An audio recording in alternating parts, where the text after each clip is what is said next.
लेन्सकार्ट एक famous चष्म्याचा brand. जगभरात या लेन्सकार्टचे अनेक स्टोअर आहेत. भली मोठी कंपनी आणि भलं मोठं नाव. कंपनीचे मालक पियुष बन्सलही नेहमीच चर्चेत असतात. आपल्याला टीव्हीवर आणि सोशल मीडिया प्लॅटफॉर्मवर अनेकदा लेन्सकार्ट दिसतं. मात्र हेच लेन्सकार्ट आता वेगळ्या कारणानं वादात सापडले.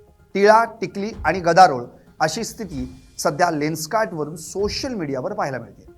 हे नेमकं प्रकरण काय आहे, यावरून भाजप नेमकं कसं आक्रमक झालंय आणि हा संपूर्ण वाद काय आहे, पाहूयात या व्हिडिओच्या माध्यमातून.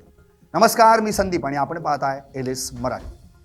देशातील आघाडीची आयवेअर कंपनी लेन्सकार्ट सध्या एका मोठ्या वादाच्या भोवऱ्यात सापडली. मुंबईतील एका लेन्सकार्ट स्टोअरमध्ये भाजपच्या अल्पसंख्याक मोर्चाच्या नेत्या नाझिया इलाई खान यांनी समर्थकांसह भेट देऊन तेथील कर्मचाऱ्यांच्या कपाळावर टिळा लावल्याचा व्हिडिओ सोशल मीडियावर व्हायरल केला. या घटनेमुळे कॉर्पोरेट ड्रेस कोड आणि धार्मिक स्वातंत्र्य या विषयावरून नवा वाद पेटलाय. या वादाची सुरुवात सोशल मीडियावर व्हायरल झालेल्या लेन्सकार्टच्या एका कथित स्टाफ युनिफॉर्म आणि ग्रूमिंग गाईडमुळे झाली. या अंतर्गत असा दावा करण्यात आलाय की कंपनीने आपल्या कर्मचाऱ्यांना कामाच्या ठिकाणी कपाळावर बिंदी किंवा टिळा लावण्यास तसेच हाताला कलावा बांधण्यास मनाई केली.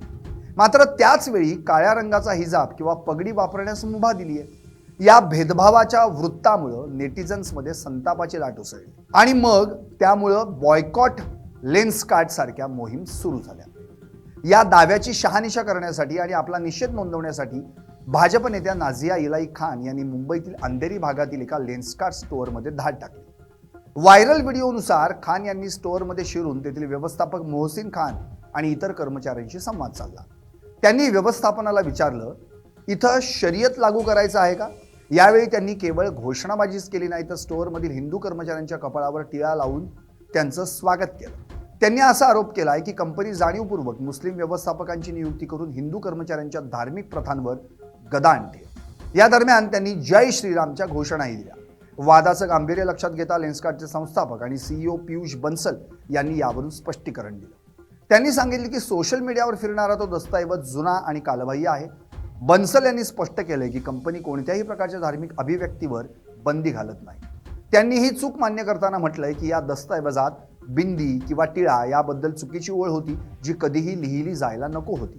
आम्ही 17 फेब्रुवारीलाच ही बाब लक्षात आल्यावर तो मजकूर काढून देखील टाकला होता. कंपनीनं आता अधिकृतपणे आपला सुधारित स्टाईल गाईड प्रसिद्ध केलाय. त्यामध्ये बिंदी, टिळा, सिंदूर, कलावा, मंगळसूत्र, कडा, हिजाब आणि पगडी या सर्वांना स्पष्टपणे परवानगी देण्यात आली आहे. या घटनेनंतर समाज माध्यमांवर लोकांचे 2 गट पडलेत. एका गटानं नाझिया खान यांच्या कृतीचं समर्थन करत म्हटलंय की जर व्यावसायिक ठिकाणी हिजाबला परवानगी असेल तर टिळा लावण्यास विरोध का? तर दुसऱ्या गटाने एका खासगी आस्थापनेत अशा प्रकारे शिरून राजकीय हस्तक्षेप करणं आणि धार्मिक रंग देणं चुकीचं असल्याचं म्हटलंय. सध्या मुंबईतील या घटनेमुळे कॉर्पोरेट क्षेत्रातील धार्मिक तटस्थता आणि व्यक्तिगत श्रद्धा यातील सीमांवर मोठी चर्चा सुरू झाली आहे.